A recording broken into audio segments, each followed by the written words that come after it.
Isang paalala, ang video na ito ay ayon lamang sa aking sariling pananaliksik. Hindi ko nais na pilitin ang sino man na maniwala sa videong inyong matutunghayan. Kung hindi kayo kumbinsido sa mga impormasyon at taliwas ang inyong paniniwala sa kaalamang aking ilalahad, maaari kayong gumawa ng sarili ninyong pagsisiyasat para sa inyong kakontentuhan. Ang videong ito ay gabay lamang sa mas malalim na kaalaman at pag-intindi at hindi gawa ng isang profesional. Naniniwala ako na malaya tayong magbigay ng opinyon at suhestyon bilang malayang mamamayan ng Pilipinas. Maraming salamat po.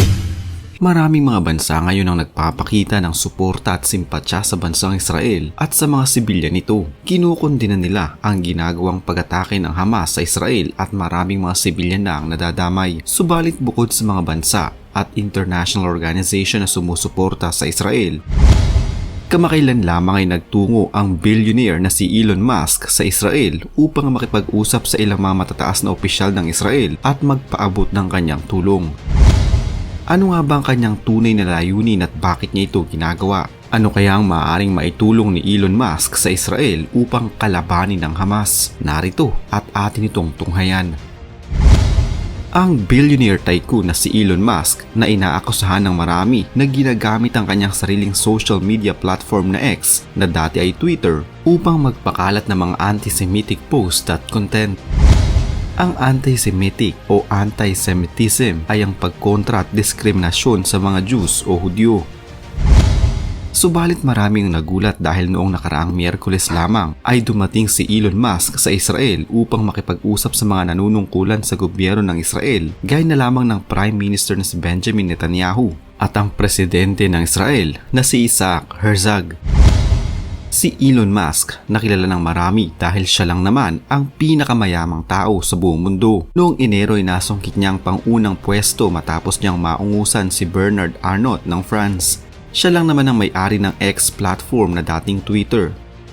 CEO ng Tesla na kinikilalang isa sa pinakamaganda at nangungunang multinational automotive company sa buong mundo. Sa kanya din ang SpaceX na isang American spacecraft manufacturer, launch service provider, defense contractor at satellite communications company na nakabase sa bansang Estados Unidos.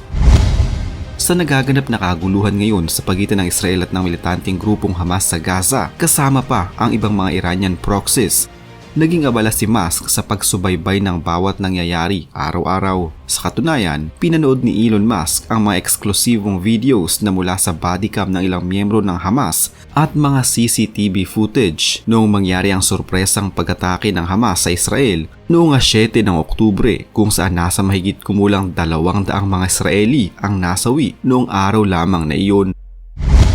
Nagkaroon din ng mga pagpupulong at pakikipag-usap si Elon Musk sa ilang mga pamilya ng mga bihag ng Hamas bago pa pakawalan ng ilan sa mga ito. Habang nagaganap ang lahat ng ito ay nagkaroon din siya ng personal na pakikipagpalitan ng mensahe kay Benjamin Netanyahu, ang Prime Minister ng Israel.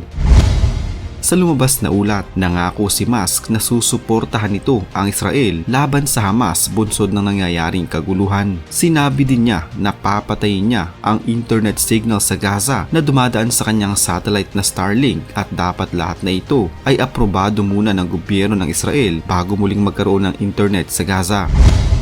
Binisita ni Musk ang Israel noong nakaraang mga araw kung saan ang dalawang panig ay nasa ilalim pa ng ceasefire o tigil putukan. Pero bago ito ay nakatanggap siya ng ilang mga panunuligsa matapos na tawagin ang kanyang social media platform na dating Twitter na X bilang isang anti-Semitic. Kaya naman maraming mga kumpanya noon na naglalagay ng mga advertisement sa mga content ng X ang nagsiatras at umalis sa naturang platform tulad na lamang ng Apple, Walt Disney, Warner Brothers, NBC Universal Parent Comcast at IBM, at naging malaking lugi ito para kay Elon Musk.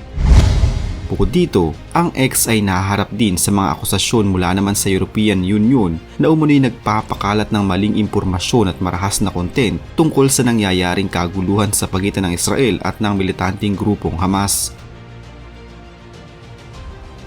Ayon sa Anti-Defamation League o ADL at sa Center for Countering Digital Hate, tumaas umano ang level ng mga hate speech o hindi magandang nilalaman at mababasa sa X mula nang maging CEO nito si Elon Musk noong nakaraang taon. Sa pagdating ni Elon Musk sa Israel ay ineskortan siya ni Benjamin Netanyahu at ilan pang matataas na opisyal ng Israel na parang isang VIP. Nilibot nila kasamang bilyonaryo ang Kfar Aza Kibbutz na siyang sorpresang inatake ng Hamas noong 7 ng Oktubre. Ayon kay Isaac Herzog, ang Pangulo ng Israel, si Musk umano ay may malaking papel na gagampanan pagdating sa pagsugpo at paglaban sa anti-Semitism sa buong mundo. Habang ayon naman kay Musk, kailangan umanong gawin ang lahat upang matigil lamang ito. Bago ito, una na palang nakausap ni Netanyahu si Musk sa California sa bansang Estados Unidos noong 18 ng Setyembre, kung saan tumaas ang antas ng anti-Semitism post at content sa X. Inulit muli ni Musk na kahit siya ay hindi pabor sa anti-Semitism at anuman na hate conflict sa X. Pero may ilang mga eksperto ang naniniwala na ang pagkiling umano ng Israel kay Elon Musk ay may tuturing na isang pangloloko sa mga Hudyo at magiging mantsa sa legasiya ni Benjamin Netanyahu. Marami din ang nagtatanong kung bakit hindi binisita ni Musk ang Gaza na kung saan mas maraming mga sibilyan ang namatay at mga lugar na nawasak, bunsod naman ng pag-atake ng Israel. May mga nagsasabi din na ang pagbisita umano ni Musk sa Israel ay kanyang ginawa upang linisin ang kanyang pangalan dahil na din sa mga kumalat na issue tungkol sa dumaraming mga anti-Semitism post sa kanyang platform na X. Pero ano't ano pa man, kahit naman ata sinong bansa ay hindi tatanggi sa kahit anong klase ng tulong mula sa isang nagmamagandang loob na tumulong lalo na at kung libre lamang ito. Nakipagkasundo si Musk sa Israel na ang internet connection ng Gaza ay dadaan lahat sa satellite ni Elon Musk na Starlink na kung saan ang mga units nito ay kontrolado ng Israel at aprobado din ng Israeli Ministry of Communications. Ito din ang kanyang ginawa noon sa Ukraine kung saan binigyan niya ng internet access ang Ukraine matapos tanggalin ng Russia ang kanilang internet connection. Nais ng Pangulo ng Israel na si Herzog na pagtuon ng pansin ni Elon Musk ang tumataas na level ng anti-Semitism at Islamophobia hindi na lamang sa Estados Unidos kundi sa buong mundo gamit ang social media platform niya na X. Nais ni Elon Musk na makatulong sa Israel dahil hindi din siya sang-ayon sa pagkakasangkot umano ng mga sibilyan at pagkawasak ng mga lugar sa Israel at Gaza bunsod ng kaguluhan. Ipinangako din niya na hindi niya kailanman ninais na maging dahilan ng kanyang sariling social media platform upang magpakalat ng mga maling impormasyon, anti-Semitism at Islamophobia post at pagsusumikapan umano niya na mawala ang ganitong klase ng post para hindi na din kumalat sa marami pang lugar sa mundo. Nangako siya na patuloy ang kanyang magiging suporta sa Israel at patuloy niyang pakikinggan ang publiko kahit na ano pa man ang mangyari. May mga nagtatanong ngayon na kaya umano tinutulungan ni Elon Musk ang Israel bukod sa nais niyang linisin ang kanyang pangalan ay isa umano siyang Hudyo o Jew.